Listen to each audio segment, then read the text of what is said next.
Russia പ്രഖ്യാപിച്ച Easter വെടിനിർത്തൽ അവസാനിച്ച് 24 മണിക്കൂറിനുള്ളിൽ ഉക്രൈനിൽ തുറമുഖ നഗരമായ ഒഡെസയിൽ ഡ്രോൺ ആക്രമണം നടന്നു. 3 പേർക്ക് പരിക്കേറ്റതായി പ്രാദേശിക ഭരണകൂട മേധാവി ഒലെഹ് കൈപ്പർ അറിയിച്ചു.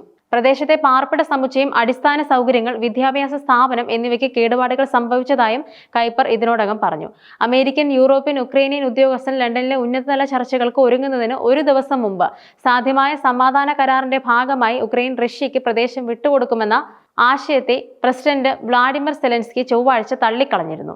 പിന്നീട് കഴിഞ്ഞ ആഴ്ച പാരീസിൽ നടന്ന സമാനമായ ചർച്ചകളിൽ ഒരു കരാറിന്റെ ഭാഗമായി അധിനിവേശ ഉക്രൈനിയൻ പ്രദേശത്തിന്റെ നിയന്ത്രണം റഷ്യയ്ക്ക് നിലനിർത്താൻ അനുവദിക്കുന്നത് ഉൾപ്പെടെയുള്ള ഒരു നിർദ്ദേശം US ഉദ്യോഗസ്ഥൻ അവതരിപ്പിച്ചുവെന്നും ഈ വിഷയവുമായി പരിചയമുള്ള ഒരു യൂറോപ്യൻ ഉദ്യോഗസ്ഥൻ പറഞ്ഞിരുന്നു. തുടർന്ന് പരസ്യമായി അഭിപ്രായം പറയാൻ അധികാരമില്ലാത്തതും പേര് വെളിപ്പെടുത്താതിരിക്കാനുള്ള നിബന്ധനയെക്കുറിച്ച് സംസാരിച്ചതുമായ ഉദ്യോഗസ്ഥൻ യുദ്ധം അവസാനിപ്പിക്കുന്നതിനുള്ള വിശ്വസനീയമായ ഒരു സമീപനത്തെക്കുറിച്ച് എല്ലാ കക്ഷികളും സമവായം കണ്ടെത്തുന്നതിൽ ശ്രദ്ധ കേന്ദ്രീകരിക്കുന്നതിനാൽ ഈ ആഴ്ചയും ഈ വിഷയം ചർച്ച അജണ്ടയിൽ ഉണ്ടാകുമെന്നും പ്രതീക്ഷിക്കുന്നതായും പറഞ്ഞു.